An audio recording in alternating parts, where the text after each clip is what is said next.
we will start, I guess. Um, Hello, everyone. Thank you so much for coming for the first panel of Sultan's Creative Writing Club. It's an unofficial club that we started. Um, it's about writing and it is based in EFLU. I'm Lonav and I'm a student at EFLU and I'm also part of the Sultan's Creative Writing Club and I will be hosting this panel. I'll just give a brief introduction of the panelist. We have Professor Shefali Elizabeth Mathew. She is currently a candidate in Iowa's creative writing workshop. She is published in Fictive Magazine, Feminism in India, Open Dosa, International Journal of Comic Art, The Hindu, and also she's the copy editor. She was the copy editor for Rowley Press. Um, One book. yeah, one book. One book. She was also longlisted for the 2019 Toto Award for Creative Writing in English. She worked as an assistant professor at St. Joseph's College, Bangalore, where she was the coordinator of the writing club there. Um, and of course, she was alumni of EFLU. She is 2017 batch, I think, right, of MA Cafeteria. Yeah, it's probably right. Yeah, it's 2017. 27. Okay, yeah. So, so yeah, all the cafeteria people have a representative, two representatives here of their course. Um, we are very glad to host you on our first panel. Um, Thank you. and we have Professor Cynthia Nirmala Rajah. She is a brilliant poet. Recently, she was one of the judges of the Older Writers Grant provided by the Speculative Literature Foundation. She was an assistant professor at Women's Christian College, Chennai, and a peer tutor at Stella Maris College, also Chennai. Um, Currently, she is teaching at St. Joseph's University, Bangalore, where she has taken over the writing club from Shefali ma'am. Um, in addition, she has conducted multiple workshops on writing and fan fiction, and also on looking at the act of teaching in a classroom as a kind of dance, a performance. Um, One of these workshops that I had the privilege of attending was where she made us all do ballet. Um, that I thought was the peak of creativity and also the death of my legs. So, um, she is also an alumni of FU and same batch and same course, MA Cafeteria. So, we have two people who, aside from their accomplishments, are people who are basically crazy about writing and who have also been directly part of creative writing clubs. So, welcome both of you, and welcome to all the viewers who have decided to attend this panel on this day, on the first day of the month. Um, so, yeah. Uh, the theme of this panel is so, I think the theme of this panel is so clear that it has actually become incredibly vague. So, to fix that, I thought I would start off by asking an equally vague question. Um, but I thought, I think that it is an appropriate question because we're only starting. We have barely had like one um, writing session, and this is the first panel, so it makes sense to ask this question. So the vague question is, um, why do you write? Um, and what exactly happens to a writer or has happened to you when you became part of a writing club? I just want to know what changes. I'm someone who finds it difficult to write when people are looking. So it's very strange that being part of writing clubs have been transformative for me. And I haven't figured out exactly why that happens. So, what do you think? Why do you write? And why do you write in writing clubs? Anyone can. Cynthia, you want to go Want to go first? first? Okay. Um, you can. Okay. The first question was, why do I write? Um, I started writing when I was very small, when I was like 7, and I wrote because I liked reading. But it's become more than that now. It's not, I don't write only because I love reading or only because I love writing. I write because it's my way of understanding the world, it's my way of understanding myself. But also, I write because I can't not write, because I feel like something's missing when I don't. Um, and it just, okay, so Sheila Hedy came here for a talk, and something she said is exactly how I feel and what I've talked about a lot. And she talked about how she knows that writing is like her true love because it's something that no matter how bad it feels sometimes, she always goes back to it. And that's exactly what it is.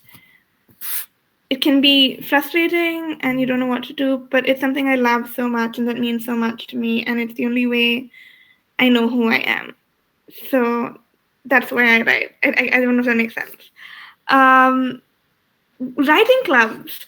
So actually, Lona, like you, I was a very like you said, I hated writing in front of people, and now I can't write when there are no people, which is also a problem.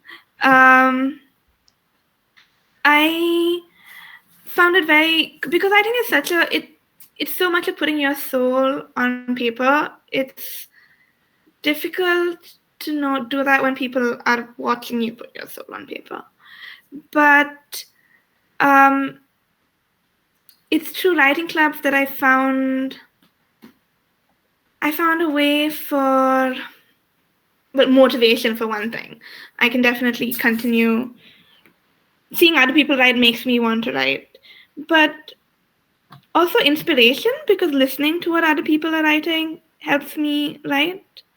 And um, like being in the workshop now, like in Iowa, it's so great because I'm reading every week. I read stories by people who are so brilliant, and that makes me want to write. It makes me really happy, and it's given me a lot of, I like know what's not working sometimes in my writing now, and I was never a revision person, but now I know how to revise, and that's something writing clubs have helped me do. Yeah, so that's my answer. Okay, mine is a much less grand answer. My answer were both are very tied to each other. For the first one, why do I write? It's partly because of some kind of jealousy. When I say jealousy, it's a very mild layer of jealousy, but it's there. This is because writing is very tied to me to other people. So I didn't write at all in any sustained manner until I met Shefali. Right? So EFLU involved a lot of Shefali going, so today I wrote 900 words. I'm trying to write 100 more words so that I can finish 1,000 words today. And I would ask her, okay, what did you write on? And she would say, Peter Pan. If you remember, you were starting a retelling. Yeah, Yeah. yeah, I remember that. So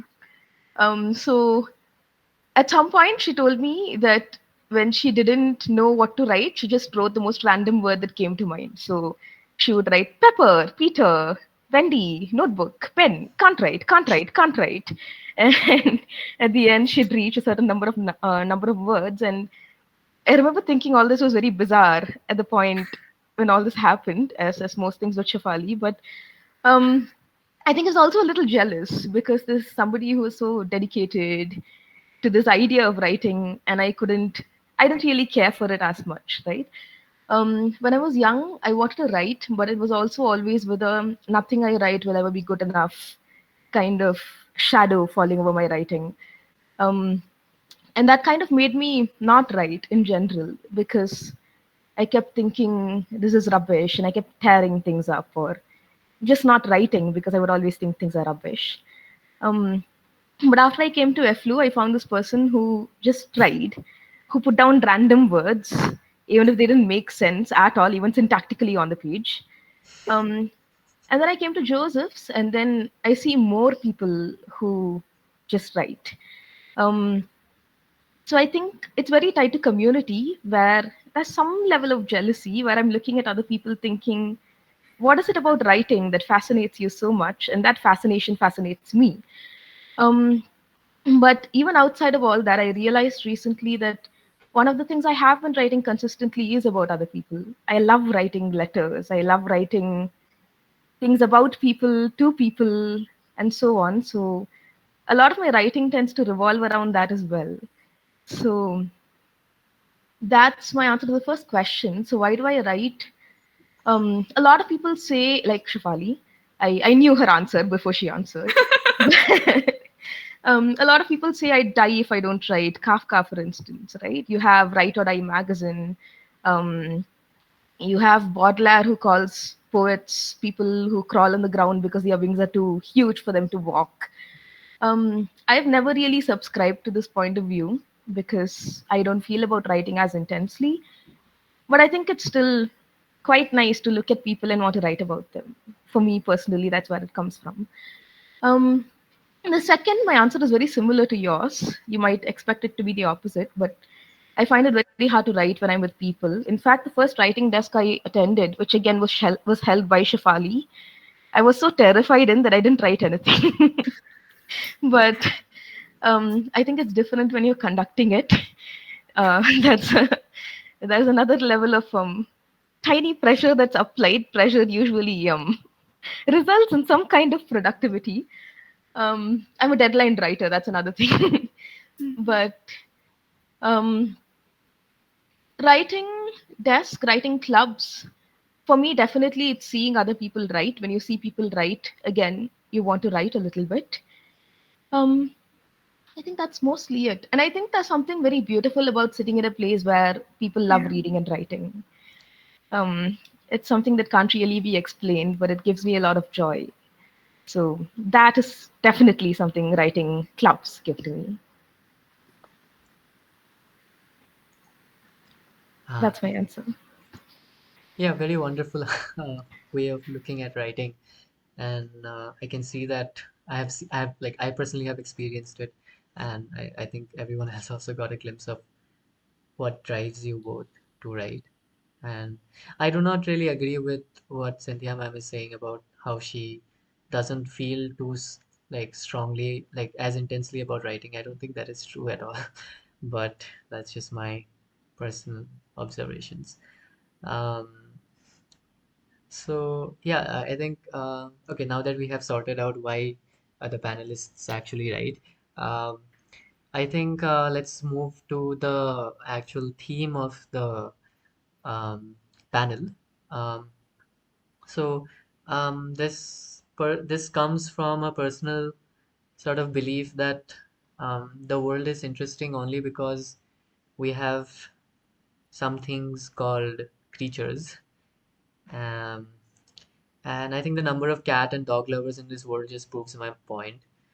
Um, but there are also other creatures, right? The ones you cannot pet, the ones that fly away, the ones that you read in a book, the ones that spit flames, and the ones that you strangely feel attracted to, the ones that you're indifferent to.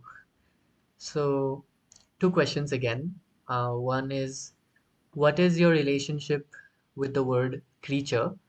And second, if creatures are part of your writing process, which I'm sure they are in one way or the other, um, how do you go about it? I feel like Cynthia should start this one, definitely. Okay. uh, okay. I think I'll start with. Actually, this is very connected to question one for me. I'll start with a message that I got today when I posted the poster of this on WhatsApp, on WhatsApp story. One of my students texted and said, "Oh, we are all creatures in Cynthia ma'am's class." When I saw that, I felt very, very groggy, but I also started smiling very wide. And The word creatures now for me is inextricably tied to students because that's what I call them. And it's a very fond word for me. I think sometimes people, and I have to clarify this now first, but sometimes people think that it's an insult. It's actually the opposite, right? When I say creature, it means I'm very fond of you. I am very, very affectionate of you. So, creature, it might have started off with the idea that humans are annoying and creatures are better. So, creatures in general are more palatable than human beings, but at some point, human beings became creatures to the point where when I called my friend a person, she got scared and said, "Are we okay?" But, um, I am not a dog or a cat person, as you know very well. Um, not really either one of those.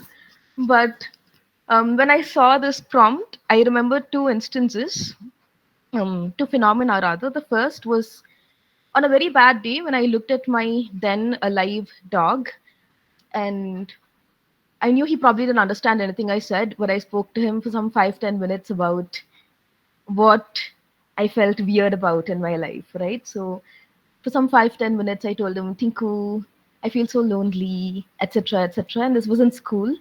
And I remember his eyes looking very big and golden in the sunlight as he was staring at me, and it felt like he completely understood what I had said. Um, that's instance one. Instance two is the WhatsApp message that I was referring to. Um, Students make me write.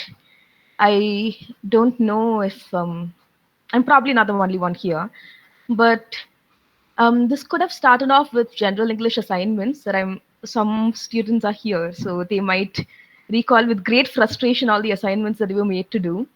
Um, it might give them some level of delight to know that every time I gave them an assignment, I used to envy at how a few of them had taken the prompt and done things with them that I'd never thought of doing.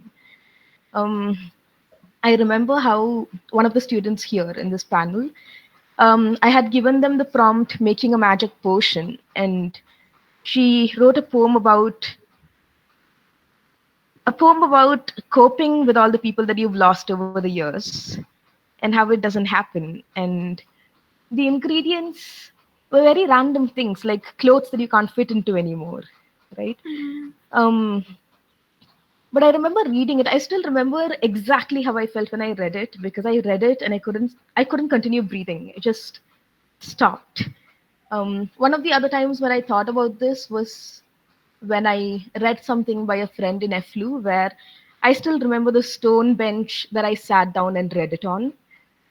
It was a very chilly evening. I was waiting for my Swiggy delivery and I just couldn't stop reading. It was about the end of the world um, and secrets. And part of the secret here is I love you and the world is ending. So what's the point of saying that? But um, it was so beautiful that I couldn't. I remember exactly where I was when I read it. So creatures, people, and otherwise are very, very, very intrinsic in writing for me because that's where writing starts for me. Um, I constantly look at my students and start writing. I constantly look at their responses to GE prompts and write. Or I think about the kind of love that they show in the most random ways and I write. Or I look at how beautifully they are using language and I get very annoyed and then I write. Lonav, this is also you. But yes, creatures. So for me, writing starts and keeps coming back there as well. I can't write without creatures. So that's my answer. Um, my my relationship with the word creatures is often, well, the first person who comes to mind is Cynthia. Um, because I have been called a creature multiple times, and I know it's something that she says with fondness. Um, Thinking of people as creatures and thinking of like animals as creatures, I write because of my dog more than anyone else. Um, yeah, I've talked about Shadow multiple times. He's dead now, but he's still a lot of writing. I started writing for myself, but I continued writing because he existed. And so everything I wrote sort of revolved around his existence and me trying to figure out what love was in some ways, that you could love someone who honestly doesn't speak your language, doesn't do anything productive, and it doesn't matter. All that matters is that he exists. And that's where my writing relationship with the idea of creatures began, because my relationship with writing is very much tied to Shadow. And Shadow is also a protagonist in a lot of works I write. Because write mostly fiction now, but he's still in my fiction. Um, and yeah, definitely, I I have never called students creatures because it's a word I associate with Cynthia. Um, Definitely, writing has been inspired by students. Um, I since Lona was taking this class, I remember how many times taking this session. I remembered how many times I'd be reading his work and just be like, "Oh my God, this is beautiful. This is funny. This is so creative. What goes on in his head?" Um, and I felt that way for lots of people. Just knowing that people cared, that they cared about words, that they cared about stories, that they cared about the world, those are all like precious things. And so I feel like I've digressed a little bit, but writing about creatures and how to be a creature is writing a little bit about what it means to exist, and we exist in relation to each other. And so it's not just how to be a creature, but how to be creatures in a way. And so, which is again why the writing club is such a great idea, because you'll figure things out together. The world makes more sense when you have other people to help you make sense of it.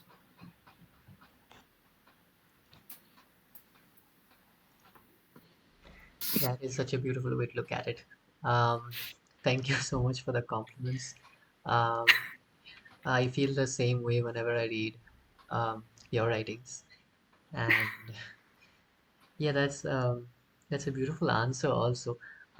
It leads me to my next question. How to be just a creature? Um, as a writer, I feel sometimes you have that pressure to write about things that are important, like all the issues happening around you. And that is also what keeps a lot of writers from letting others read their work, because they have this idea in their head that whatever they're putting out is not significant enough. It's not adding to Mm-hmm. the world, it's not making it a better place. So I mean, they might think that it's just about them and their sadness and their happiness, or probably a fan fiction on Mickey Mouse.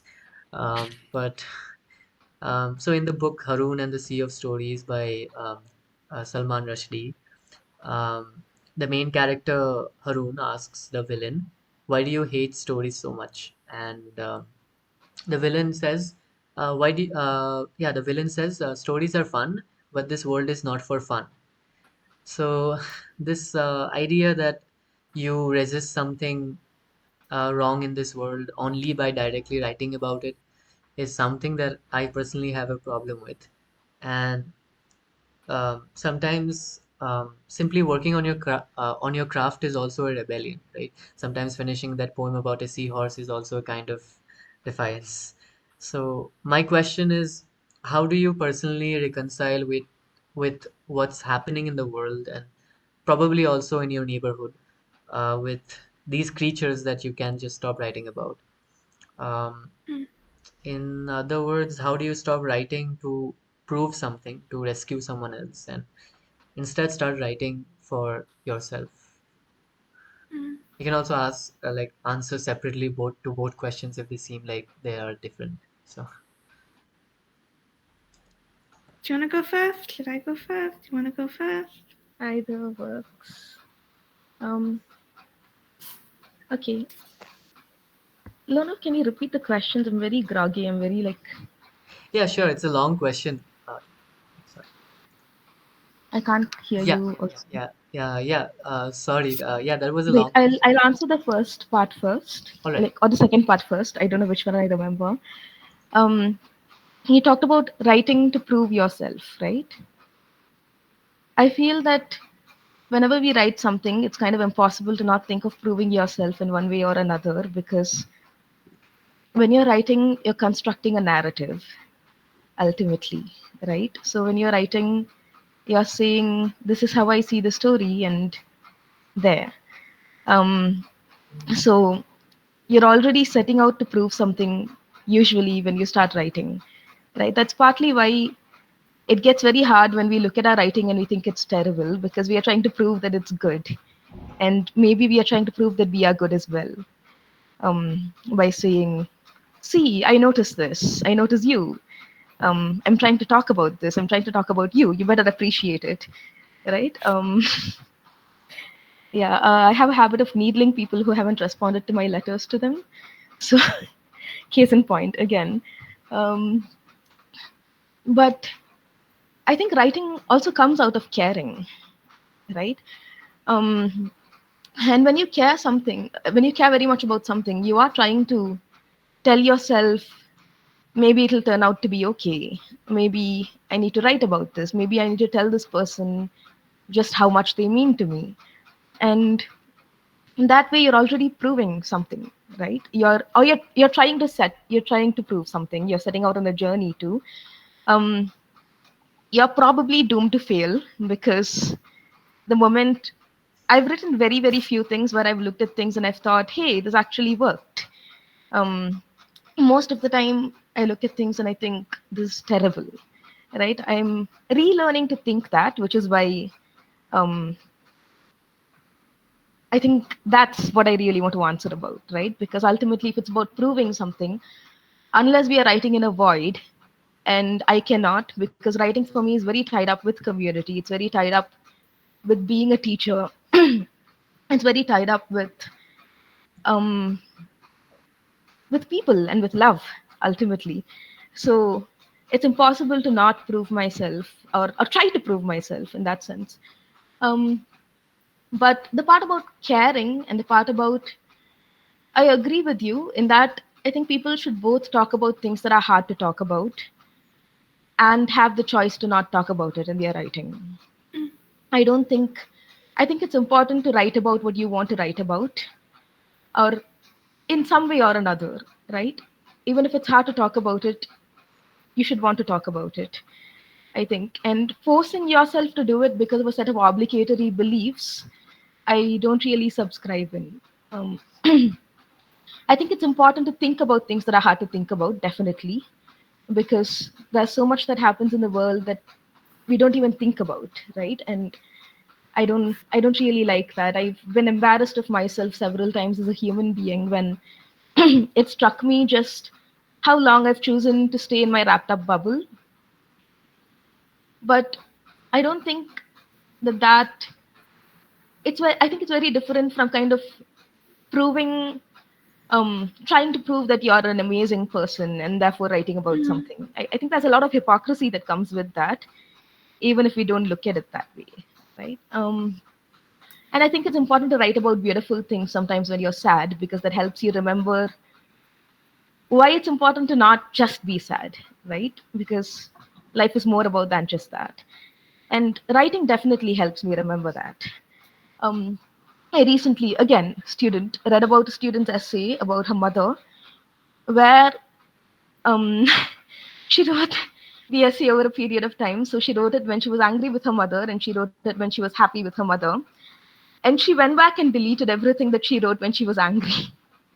And she gave it to me in footnotes. She gave in the footnotes of a personal essay she had written um, all the things that I was angry with. And I was very angry with her when I wrote a big chunk of this. I deleted because I don't want to see my mother that way.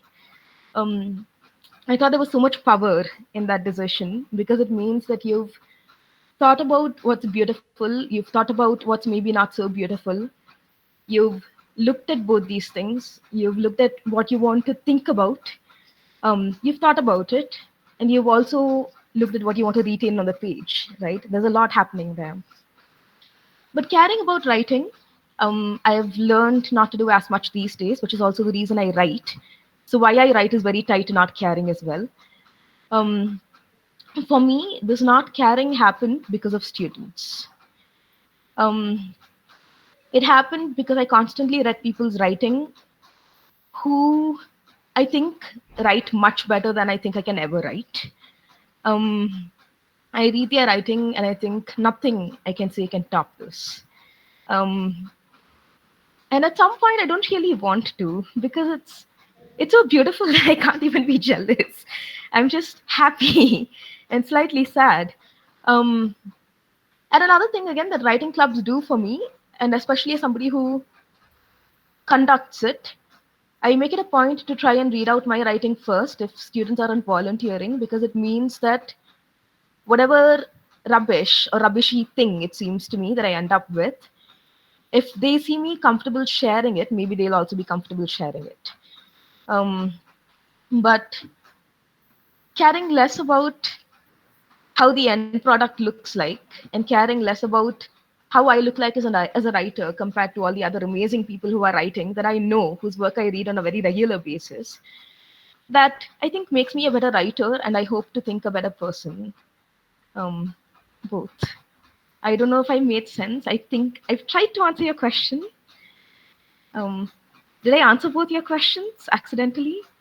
Yes, you did. Both the Okay. questions are kind of the same. It's just a rephrasing of it, but I thought that Okay. you might see it differently also. But yeah, Yes. it's you answered both of them very, very, very aptly. I think that is actually the perfect answer, Cynthia. I think I recently had this really stupid but big discovery that actually write because it's the process that matters. You know, that thing that I I love. I hate writing. I love having written. Mm. I recently, and I always thought I was that, but I think I recently discovered I'm not. I actually love writing, and the having written doesn't matter as much as I thought it did. Um, and so it's difficult. I feel like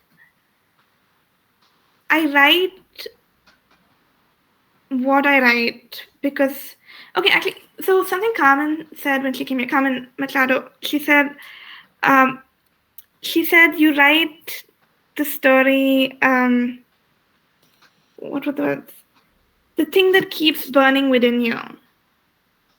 And something we talk about a lot here is how, if you've noticed, lots of writers write the same thing over and over again, and it's because you're trying to figure out something. You see repetitions in people's work. It's because there's something in it that matters to you, and um, you can't separate understanding the world or people from your writing. So I guess what I'm trying to say is that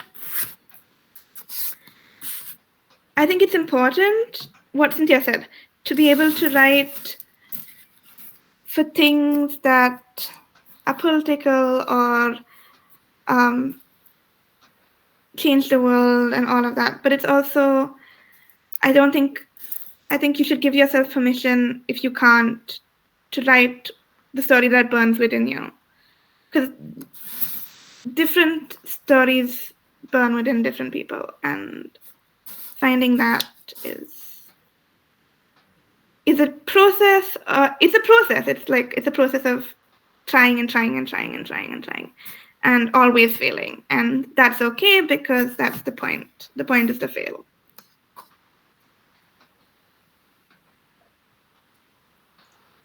The point is to fail.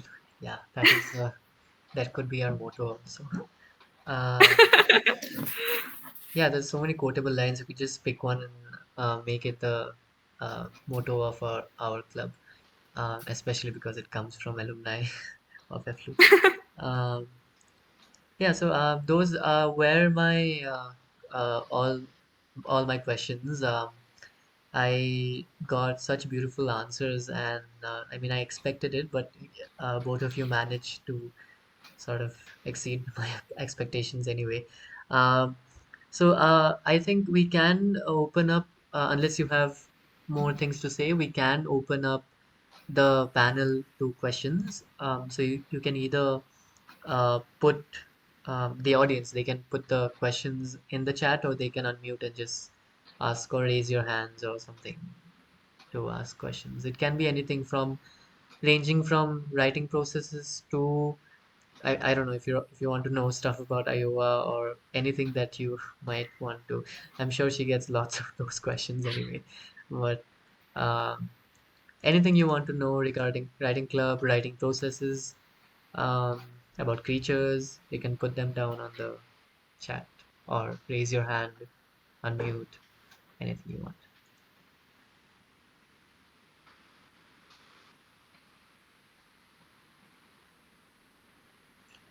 We have to bear with the silence. Okay.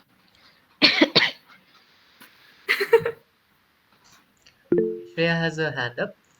We just and then Apurva also has a hand up. So, Shreya, you can ask your question.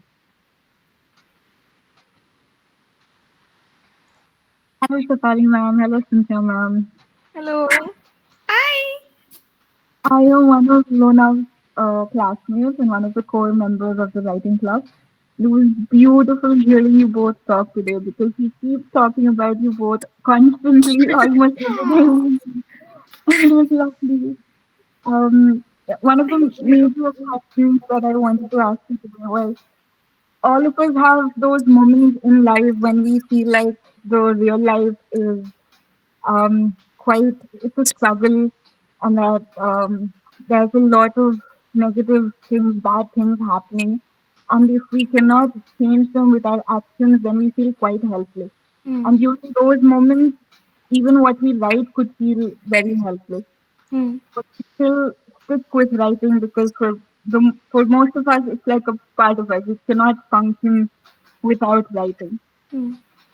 But how do you, if you have had those moments, how did you ever like deal with the guilt or the helplessness of realizing that maybe my writing won't do much, but I still have to keep on doing this?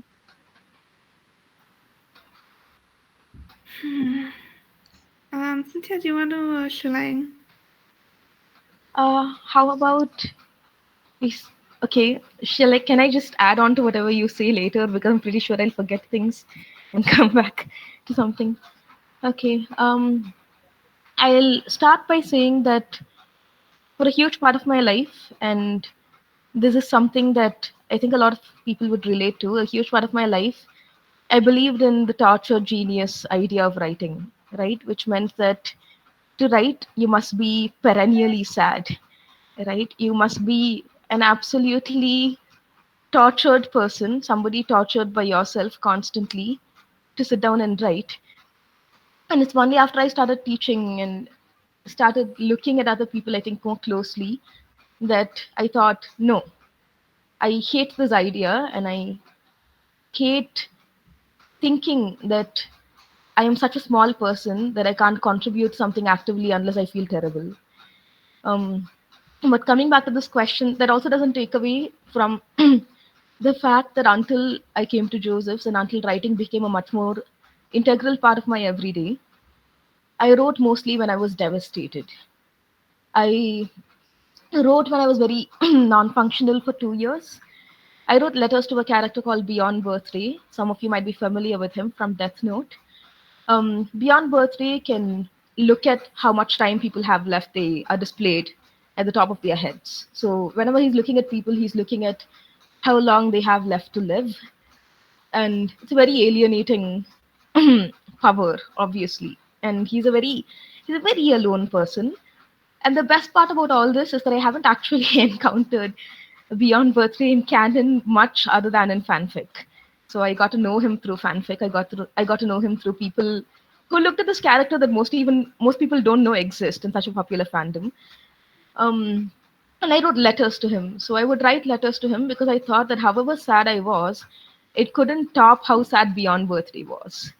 So I would say, hey Beyond, today was a terrible day. I can't feel anything at all, and it would go on and on. Much later, when I returned to this writing, I realized that I hadn't known at that point in time, or after I came out of that point in time, exactly how sad I had been. And writing helped me figure it out, right? Because it's a record. One of the other reasons I write, I have a tracker, I keep raving about it, but every day I sit down and I write a little bit of something in that tracker, some important thing about that day, because I realize that otherwise memories and people slip through my fingers. It's very hard to kind of make them stay. And the one relatively wishy-washy, reliable way of doing it is through writing. And I'm wandering around a lot, but what I'm also saying is that it's a very cliche thing, but you don't always have to save everybody else. Sometimes you can save yourself, and that's also a reward. And I think writing helps you do that. It might not feel like that in the moment, but it makes you think about the people in your life. It makes you think about how excruciatingly precious they are. And I think that in itself is something that's very powerful, right? Writing a love letter to a friend, a family member, a teacher. I think that's something that's extremely powerful because what you're doing in that tiny gesture, if you can look at it as tiny in the first place, is telling them, hey, I care about you so much that I sat down and spent some 20, 30 minutes writing for you, right? That's how much I care about you. You shut up and listen to me care about you. And I think that's very powerful. Um, Two, I think it's important to write because otherwise we forget. Recently, I started writing about the pandemic um, for two reasons. One, Vijata ma'am, somebody who makes me write all the time, sometimes by force, sometimes not, um, made me write recently about my obsession with vampires. And when I started, one of the things that I remembered was how alienating the pandemic was, right? And I think that we constantly forget how helpless the pandemic made us feel. It's something I remember when I go back to my writing, so it helps you remember. And like I said, for me, I often think the tiniest things matter the most. One of the things Bajata ma'am used to say about a student was how the student used to show her love for a particular teacher by just leaving hot water near him and going away, not saying anything, not disturbing them, just leaving hot water and going away to show them that somebody cares about you enough to make sure you're hydrated in a world that spins too fast. Um, I personally think that these tiniest gestures hold the world.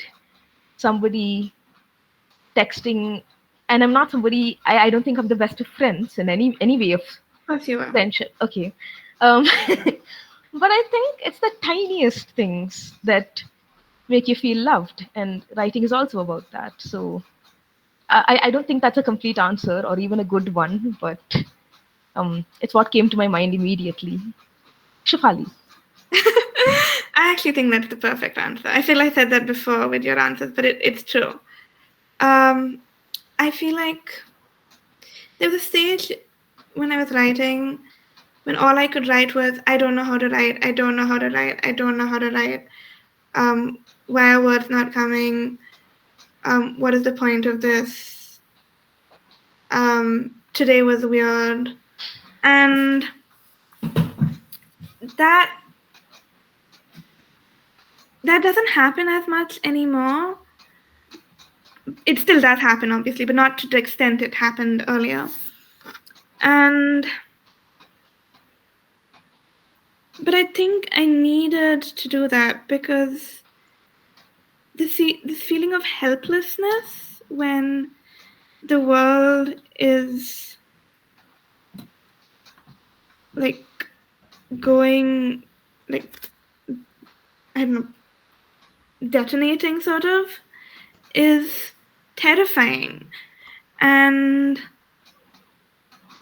I feel like the only way I'm able to deal with it, the helplessness, is to understand it, myself and others, through writing, but also it's like Cynthia said, it's the really small things that make such a huge difference. Again, I know that's a quote, but it's true. Because I feel like what gets me through, my mom, as some of you may have seen, I waved at her in the beginning. My parents and my brother and my dog, they're the reason I started writing. And when the world feels messed up and I don't know what to do about it and feel like I'm not doing anything about it, I'm always like, well, they're the reason I exist. And more than anything in the world, even if I don't make a difference to anyone, even if I feel helpless, I know they're there and I can always love them. And that's, yeah, I feel helpless a lot when I write, but I guess my family is there, so I write for and to them, and that's my way of showing love. Thank you so much, ma'am. Thank you so much to both of you. This listening to you answer this question was very comforting and reassuring. And yeah, Thank you thank so you so much for much. asking, Shreya. Yeah, and I'm so glad. Thank you. Yeah, thank you. Apurva, do you want to ask? Yes. Hi, ma'am. Hi, Lona. Hi, Cynthia, ma'am, and Shefali, ma'am. This was, I think I needed this session. I don't think I was always very excited for it, but I think now that it's here, I realize that I needed it. Um, just because of like everything that was said, but also because I got to hear the voices and see the faces of three people that I adore and like respect so much. So this is very nice to see all three of you. Um, I think I realized during the session that I've been running away, very deliberately running away from writing for a year now. And I've spoken about this like before, especially to Cynthia ma'am, about how I'm having difficulty. And I think like I would usually what would get me to write would be reading Lono's pieces, but Mm-hmm. I think now I'm so scared to write that I either read those pieces when I'm in a situation where I cannot write, or I don't read pieces, and which is not great. And there are a couple of reasons for this, but I realized that uh, one of the reasons is that I am in a space where I have to do so much more academic writing. Shefali ma'am, for context, I am currently, unfortunately, doing my master's in Christ. So and like the amount of yeah, same me every day. Um, so because of that, I like, and it's not only is it academic, it's also such like formal sort of. Um, uh, I don't know. It's very different to the academic writing that I had to write in Joseph's, where it's a lot more rigid, and so it kind of, I think it led to some sort of burnout where I didn't feel as connected to writing anymore, which is why I needed this session so much. But I think I want to ask, like, how do you sort of, when you're in that kind of space all the time, how do you then get yourself out of the numbness of it all?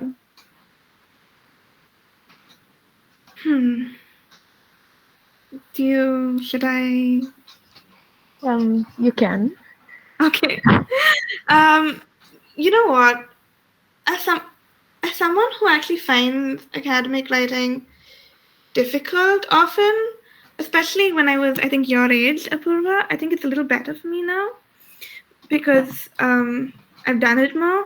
But I definitely had periods when I just was like, I cannot write another word that sounds like therefore, or another formal word. I just cannot put it on the page. Mm. And because of that, it's like I'm like, I can't think, um I can't write anything. I can't even write what I want to write. I don't know if I found a solution for that, except that I started thinking, instead of thinking of this is probably not very helpful, I think, but instead of thinking of creative writing and academic writing as being different, I thought of them both as ways of understanding things. I prefer creative writing a lot more. So sometimes what I would do is, before I did an academic paper, I'd allow myself like the space to do a creative thing on it first. And then because I've done something creative with it, I actually feel excited about it, and then I make it academic. But now I don't have to do that anymore. I actually write academic papers and still enjoy the process, because I feel like I'm figuring something out. It feels almost like a game. But when you can't write creatively because you have to write so much academically, I'm not sure if I have an answer for this, except for a really practical one, which is also one that I don't know if will work for anyone else. No, I don't know if you remember, I'm putting this in the chat. I use that software called For the Words. I'm using it again right now, and I'm just like gamifying writing. Like, I just have to write words. I just have to defeat a monster and finish like writing 500 words in 1 hour, and I'm like, I've defeated a monster, I've written 500 words, this is great. And it may not be great words, but I've learned something about myself through the process. So, the only other thing I'm going to say is go easy on yourself. That's like so important. Because A, sometimes you can't write. B, sometimes you write and you won't like what you write. C, sometimes you write and you don't realize how important it is until later. And so it's okay if there's this like push thing between the academic and the creative. I guess what I'm saying is it's going to figure itself out, even though it feels terrible sometimes. Okay. Yeah, you reminded me of something that I used to also do. Like, for my term paper, I just wrote something. So I told myself that once I finish it, I'll write a creative piece on it. So I think that's one incentive you could give yourself. I'm not supposed to be answering this question, but I No, realized this that is I'm great. doing the same thing as ma'am was. So I would just make myself go through very lots of research work, and then I would just write something creative on it, something fun, in my own voice. And yeah, you could. And the the even better part about this is that you can actually pitch it to places. Like, if it is backed by research, then you can That's actually send it true. to magazines or some places that, even if your research work won't get accepted in a journal, your other piece might actually get into some places. So that's a nice incentive to push yourself with. Okay. For me, it's actually the opposite. I find it easier writing research papers, um, because a lot of my writing started there, right? In Stella, I wrote a lot of research papers. In EFLU, I wrote a lot of research papers. And again, this is love because one of my professors called Rajiv, and he bullied us into calling him Rajiv, um, spent some 2 hours, 3 hours a week on each student, giving us individual feedback until 2 a.m. at night, right? So we'd sit there in our pajamas and hear him talk about William Carlos Williams. And this is a guy who got so excited about poetry that he couldn't sit still. He would get up and creature is also very tied to Rajiv in my head in that way. Get up, dash across the room. He's somebody who's had spinal surgeries done on him. He shouldn't be jumping around like that. But he loved poetry and loved teaching so much that he couldn't sit. Um, so writing, a huge part of it for me was academic. So creative writing has always been harder. Now I think it's a little different because a lot of the writing I read and a lot of the writing I do right now lean towards more creative writing. Um, but otherwise, it's actually easier for me to write research papers, or it used to be. So I have the opposite problem. I used to find it extremely annoying when people could write beautifully creatively because I didn't think I could. Um, but the two aren't actually that different. I know that they look very different, but they aren't. Okay, since you're an EFLU, I find slightly strange saying this, but Professor Jibu Mathew was my term paper guide.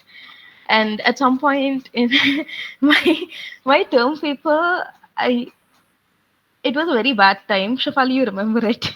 I submitted again. I feel like I shouldn't be saying this to people who are studying in EFLU right now, but I wrote some 7 papers in 1.5 weeks, including my term paper. Right. So it was my term paper, a 13-page research paper for Professor Waugh. I hadn't taken, we didn't have the option of taking Rajiv at that point in time. Therefore, I didn't have his paper. Otherwise, that would be like an extra 35 to 50 page paper. But I had to write some 100 pages around, probably, in 1.5 weeks. So at the end of the 1.5 weeks, I couldn't, at some point when I was writing all this, I couldn't keep my eyes open, and my fingers had frozen because they were constantly like this. I was typing, so I couldn't fold my fingers. It was that bad. I wasn't sleeping, I wasn't eating, I was just typing away. Um, but my term paper, I had to get it done at this point. Professor Jibu was actually very, very kind to me because everybody else had finished their term paper. I hadn't. And they had finished some 1 month before I finished mine, by the way. And he was very generous with me. He gave me a lot of time.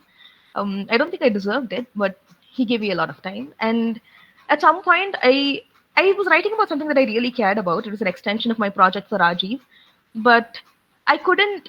I needed to make it even more interesting. I loved modernist. I still do. I love modernist poetry, but I needed to make it more interesting for myself. So what I did was, for all my chapter headings, I would incorporate songs, right? So it would be mirror, mirror on my desk. Um, I don't remember the exact. A lot of Imagine Dragons, a lot of Aurora lyrics Aurora songs. A lot of these made their way into my term paper because that's one way of making it interesting for me. And what it did was also make me look at writing more creatively, right? Because you're taking something that's considered dry and you're using language that isn't dry, at least for you. Um, so yeah. And you said again that research papers are slightly numbing. It could also be the deadline if you're feeling that way, right? So if you're like me, you're probably starting before the deadline. Do not do that. That's very harmful. um, but look at what the piece is about outside of you as well. For you, outside you. At some point, research for me ties in together with everything, everybody that I speak to, with everything that I see around me, and that way it becomes much more fun. Uh, but if you're talking about a writing block, this is something that Vijayata ma'am and Jerry Pinto, the writer, said. Vijayata ma'am several times because I listen to her a lot more. Jerry Pinto, in the once or twice that I've listened to him, he said, "Do cooks ever tell you, I don't feel in the mood for cooking, so I can't cook today?" Do they ever get that out? And we all shook our heads no. And then he said, then why do we give ourselves that out for writing? Right? So sit down and write, right? There's no way around it. You have to sit down and write. So that sounds a little harsh to say it that way, but that's something that's genuinely helped me so much. I'll give you an instance. So recently, again, Vijayata ma'am, she's a very huge part of my writing. So vampires and necks. And yesterday I told her I really don't know what to write. And she said, "You're writing now. That's all." And she gave me this tiara and made me wear it. And she said, "This is your writing tiara. When you're wearing this, you must write and nothing else. Write." So, so I was wearing the tiara. And um, I wrote. And by the end of an hour, I had 900 words. Right? I don't know if it was an hour. I'm assuming it was around an hour. I had 900 words that started with Taylor Swift and went towards vampires. Taylor Swift because I've been slightly obsessed with her recently. But uh, yeah, write, just write.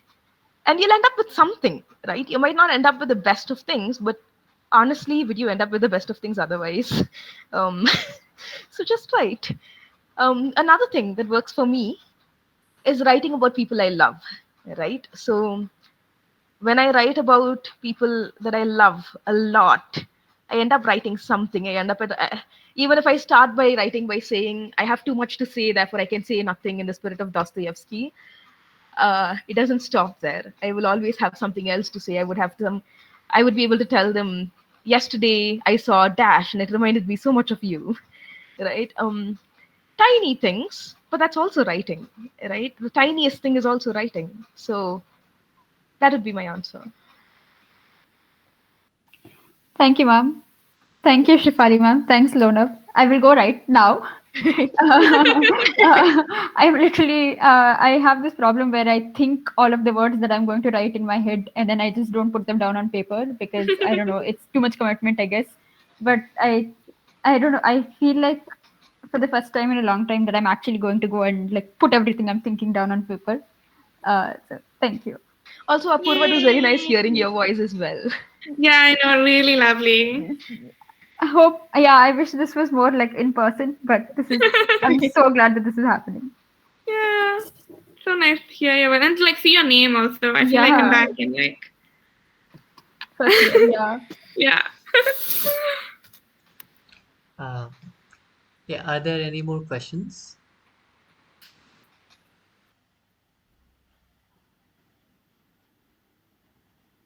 We'll wait for like 30 seconds if there are no. Okay, Shreya has another question. I have one vague question. I'll try my best to put it across in a better way. I feel like most of us, we write with the hoping that we'd be understood or whatever we write is going to be understood. But there are not many people out there who can get exactly what we're trying to say through our writing. And when we keep on writing and writing and writing, and we see that not many are getting what we're trying to say, it could get discouraging after a point of time.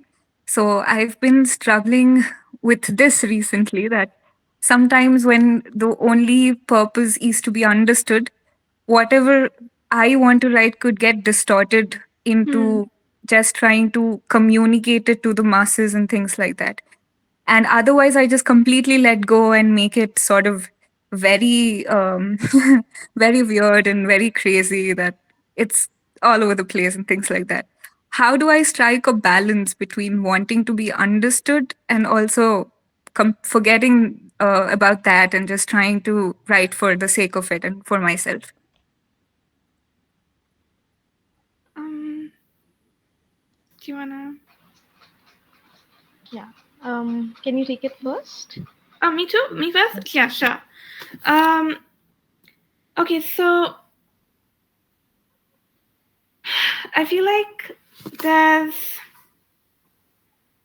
so sometimes we write for ourselves, sometimes we write for others. Someone once told me, "Don't you write to be read?" And I'm like, actually, that's not why I write. But sometimes we do write to be read, and that's not a bad thing.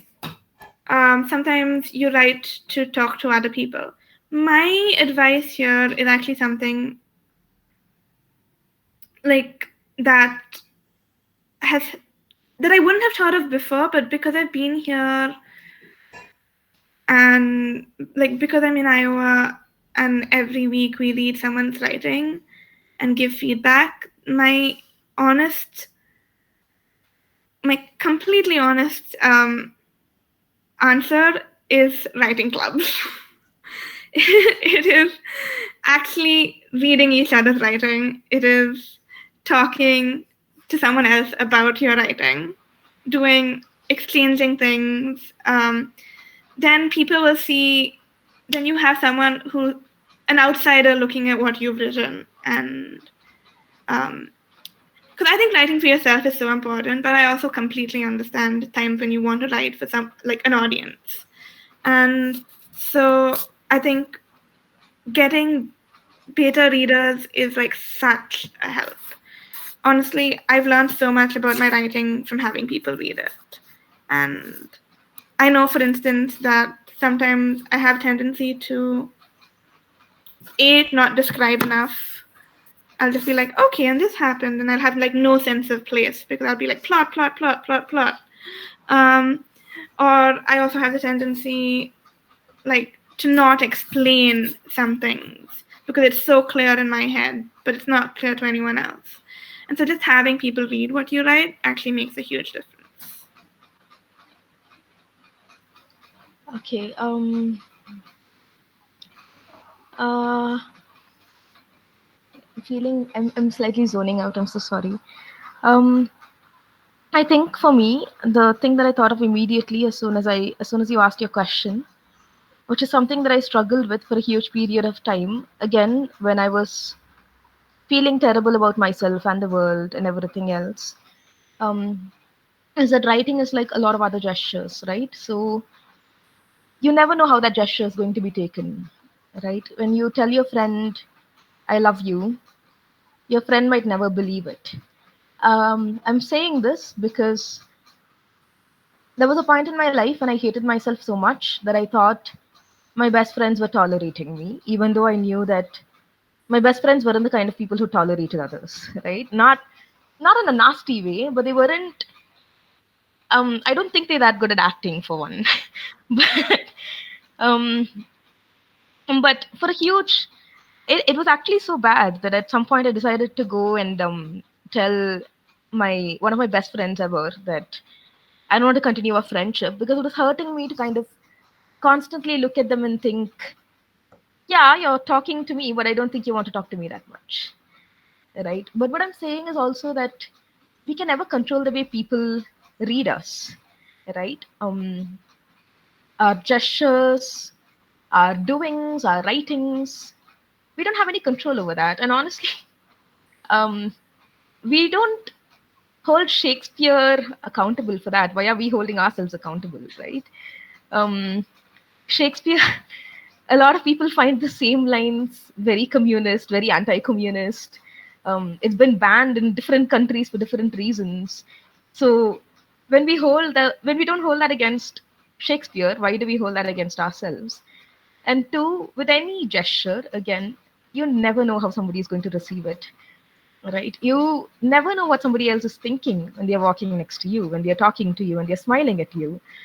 Um, and I think that's part of the fun of life, actually. Wouldn't it be boring if everybody knew exactly what you thought all the time? Exactly. I think the beauty of reading is also, and again, this is something that teaching taught me and also judging SLF taught me. But different people are going to find different things beautiful. Different people are going to look at your writing and get different things from it. Different people will find things there that you didn't even know existed, right? Writing clubs will help you figure that out, as Shefali was saying, right? If you feel the courage, if you find the courage, and this is something that's very hard to do, if you find the courage to stand in front of people and say, "This is my writing. Tell me what you think." Odds are somebody is going to tell you something that you didn't see at all in your own piece, and it's going to take you completely by force because you didn't see that coming. You didn't know that about yourself. So when we don't know ourselves, how can we expect others to read us perfectly when we can't read ourselves perfectly? Because I'm a very unreliable narrator, right? um I fictionalize people, I fictionalize myself. That's another thing. If you find it easier writing about people you know and harder to write fiction, you can put the person you know in fiction. um that makes writing easier for me, honestly. uh but I think whatever we do ultimately is always going to be a reaching out. You're always going to reach out, not knowing if the other person will take your hand. And I think writing's the same, right? They might not. They might get something completely different from what you're trying to say, but in some ways that also takes the pressure off of you, right? You do what you can, see what others make of it. I'll also address Sumaya's question because I think it's partly connected to what Shreya asked, and even as I was responding to Shreya, I thought about Sumaya's question. What if your brain is blank and you can't find the words to express the chaos within, no matter how many hours you sit to write? This is exactly how I felt when I wrote to Beyond Birthday, right? The reason I wrote to Beyond Birthday is because, like Shreya was saying, I felt like nobody else would understand. Nobody else would understand how blank I was, how much I couldn't feel. And I thought Beyond would. And at the same time, and this was again, writing for me is a lot of play. I think when we say they don't get what I'm saying, what we are also doing is kind of take the play out of it a little bit, and I think that's doing a huge disservice to ourselves because writing is about play, right? So you play with writing, you play with other people, with yourself, with words, with language, with scenarios, um, a lot of things, right? So as a lot of my letters to Beyond Birthday contain the lines, and I kid you not, I feel happy today. I know that that doesn't make you particularly happy because that means that you don't have a companion in sadness today, right? What I'm doing is one, create this character. Again, I haven't even read this character. I know him through fan fiction. Two, I'm giving him an entire set of. I'm giving him a worldview. I'm ascribing that worldview to him, and I'm writing him. I'm writing with him. I'm writing to him with the absolute conviction that if I'm happy, Beyond Birthday is going to get extremely annoyed because it means that for those hours that I'm happy, I'm happier now. I don't write to him as much anymore, right? Um, I'm making up this character, I'm making up his emotions, I'm making up his reactions to my writing, and I write to him, and it's a game to me, right? It feels a little cruel to say it that way. but, but I think writing does that. One of the things I struggle a lot with writing is also figure out exactly how much I can put somebody else into my writing without feeling very guilty about how dirty I've portrayed them in some ways. So I think again, I told Vijayata ma'am this, and she said, "You don't worry about that. You shut up and write," which I think is the answer we keep coming back to. But what do you do when you can't write at all? I think it's also very important to find things for yourself outside of writing. This is something Arul sir told me as soon as I started teaching. He told me you need other worlds. You can't just teach. You need other things to do. That's why I joined ballet. That's why I think I started reading and writing more. But I think that works for writing as well. And this is also in relation to an essay that Shefali sent me about writing, about how not writing is also writing, because what you're doing is collect people, collect experiences, collect things that you want to write about, right? Even if it doesn't feel like it, they all make you the person you are. And ultimately, I think, again, to a previous question that was asked, I think Shreya asked it again. What if we don't have anything to say? What if we I think just the fact that you're the one saying it makes it special, right? And I think that's important. And you get that also by interacting with your life. You get that also by loving people, by losing people, by watching Taylor Swift, by going to ballet class, by, I don't know, encountering a lot of loss, by encountering a lot of happiness. It all comes together, right? So don't place that burden on yourself. I think that's very important. Like Shefali said, go easy on yourself. I think it's very important. um so if you can't find the words, go out and do other things, or just sit and keep people company. Writing to fictional characters like Beyond Birthday for me helps, makes writing possible because they understand me, right? So in that imagined space, I'm extremely understood, right? Like when I talk to my dog. um So that's a possibility. Different people will have different answers. And there are days when I think no matter what you do, maybe you're so sad that you can't write. But maybe not writing is writing as well. I still don't know what I feel about it, but I think it's important to do things that are not writing. So, yes. Thank you. This was wonderful. I think from now on, I'm going to lose the strings a little bit on what my writing is going to do once I've written it. I'll sort of look at it as an autonomous entity, a creature in itself, and see what it's going to do later. Yeah.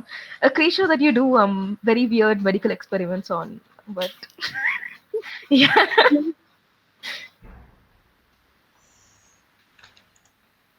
Yeah, thank you so much for answering the questions. I think that is it. I don't think there are other questions.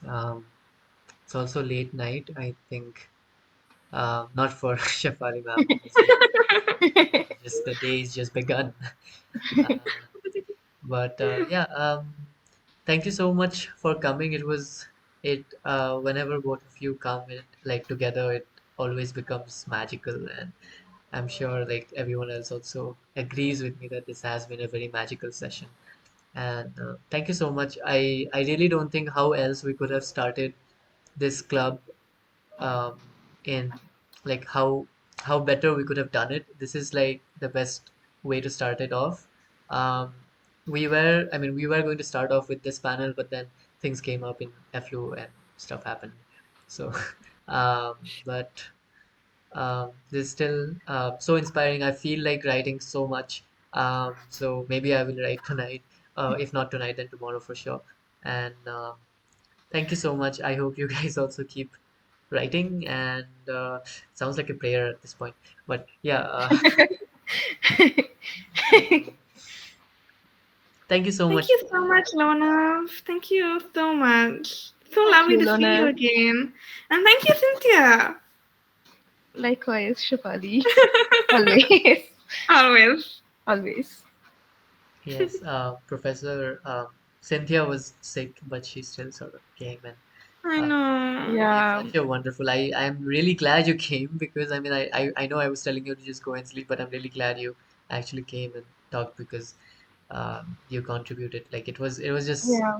so wonderful because both of you relate each other and very different and yet very similar perspectives and on writing. Yeah, I think that defines our relationship quite I a think that does bit. define our Yeah. relationship, actually. Yeah. Yeah. Similar in the Very weirdest amusing to ways. see it at play every time. Uh, Thank you to the audience for coming. I know I'm not, I do not know how many of them are from FLU and how many of them are from Joseph's and how many of them are from elsewhere. But I think regardless, it is the exam season for everyone, and um, thank you for making it and wanting to come and attend this panel. I would consider this a part of the writing process as well. Um, yeah, thank you so much. Thank you, everyone. Thank you so much. Thank you. Bye. Thank you, Shefali ma'am. Thank you, Cynthia ma'am. Thank you, Thank Alan. So nice to you. see you Thank here. you. Bye.